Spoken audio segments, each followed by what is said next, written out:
السلام علیکم، ہم اپنے یوٹیوب چینل پر آپ کو خوش آمدید کہتے ہیں۔ اور جیسا کہ آپ جانتے ہیں کہ اس وقت درہ ستلج پورے جنوبی پنجاب کو متاثر کر رہا ہے، تو آپ کو بتاتے چلیں کہ آج جو اس میں ہم خبر بیان کریں گے وہ ہیڈ گنر سنگھ والا کی ہے، سلیمان کی ہیڈ ورک کی ہے اور اسلام ہیڈ ورک کی ہے، اور آپ کو بتائیں گے کہ کہاں سے کتنا پانی اخراج ہو رہا ہے۔ آپ کو بتاتے چلیں اس وقت شدید تباہی پھیلا رہا ہے سیلاب سے لاکھوں ایکڑ کھڑی اراضی تباہ ہو چکی ہے، سکولز بند ہیں، بجلی کا نظام بھی متاثر ہو چکا ہے، اور تعلیمی ادارے جو ہیں وہاں بند ہو چکے ہیں، ایمرجنسی ہے، ریسکیو کی ٹیمیں بھی مامور پر گشت ہیں اور لوگوں کی اخراج کر رہے ہیں۔ تو آپ اپنے موضوع کی طرف ہم نے آتے ہیں، تو آپ کو بتاتے چلیں کہ فیروز پور گنڈا سنگھ والا کے مقام پر جو پانی کا اخراج ہے 1,08,049 کیوسیک ہے، اور یہ بھی آپ کو تھوڑی خبر بہتری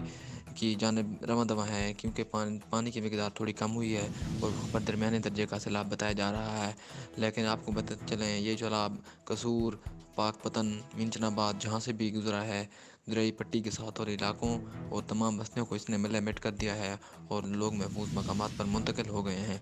جی اب ہم بات کرتے ہیں سلیمان کی ہیڈ ورکس کی۔ سلیمان کی ہیڈ ورک کے اوپر جو پانی کا اخراج ہے اس وقت 98,878 کیوسیک ہے، اور یہاں پر درمیانے درجے کا سیلاب بتایا جا رہا ہے۔ اور آپ کو یہ بھی بتاتے چلیں یہاں سے بھی جو جتنے ہی دریائی پٹی کے بیلٹ والے علاقے ہیں بہت زیادہ متاثر ہوئے ہیں اور لوگ محفوظ مقامات پر منتقل ہو گئے ہیں، بیچارے لوگ بے گھر ہو گئے ہیں اور ان کی جو گھر تھے ان کی صرف چھتیں ہی نظر آ رہی ہیں۔ اس کے بعد ہم بات کرتے ہیں اسلام ہیڈ ورکس کی۔ اسلام ہیڈ ورک کے اوپر بھی پانی کا اتار چڑھا ہوا ہے۔ پانی کا جو اخراج ہے 82,916 کیوسیک ہے بتایا جا رہا ہے، اور یہاں پر جو سیلاب ہے وہ درمیانے درجے کا ہے، اور یہ بتایا جا رہا ہے کہ پانی کی سطح یہاں بھی بتدریج کم ہو رہی ہے۔ تو ہیڈ اسلام کے اوپر تقریباً بند جو تھے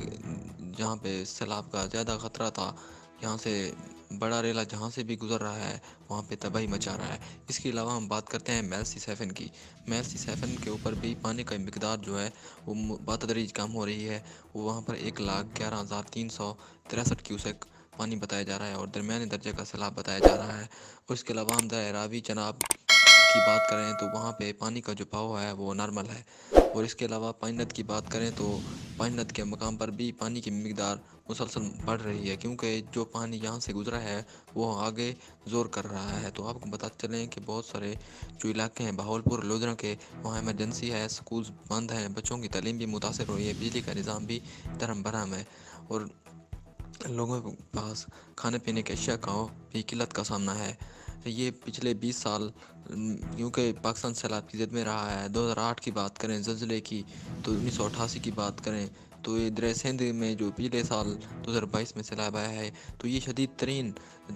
تباہی پھیلائی ہے، جس سے پاکستان کی معیشت ڈاؤن ہوئی ہے، لوگوں کا نقصان ہوا ہے، فصلیں مطلب جو تھی وہ اپنے ساتھ زمینی جو تھیں وہ برابر نہیں رہیں، کٹاؤ کی وجہ سے وہ ان میں گڑھے پڑ گئے ہیں، جس سے بہت زیادہ نقصان ہوا ہے۔ زمین کو دوبارہ بنانے میں بھی لاکھوں روپے کے اخراجات آئیں گے۔ آپ سے چھوٹی سی گزارش ہے کہ اگر آپ ہمارے یوٹیوب چینل پر نیو ہیں تو کائنڈلی اسے سبسکرائب کر لیں تاکہ آنے والی ہر ویڈیوز آپ تک جلدی پہنچ سکے،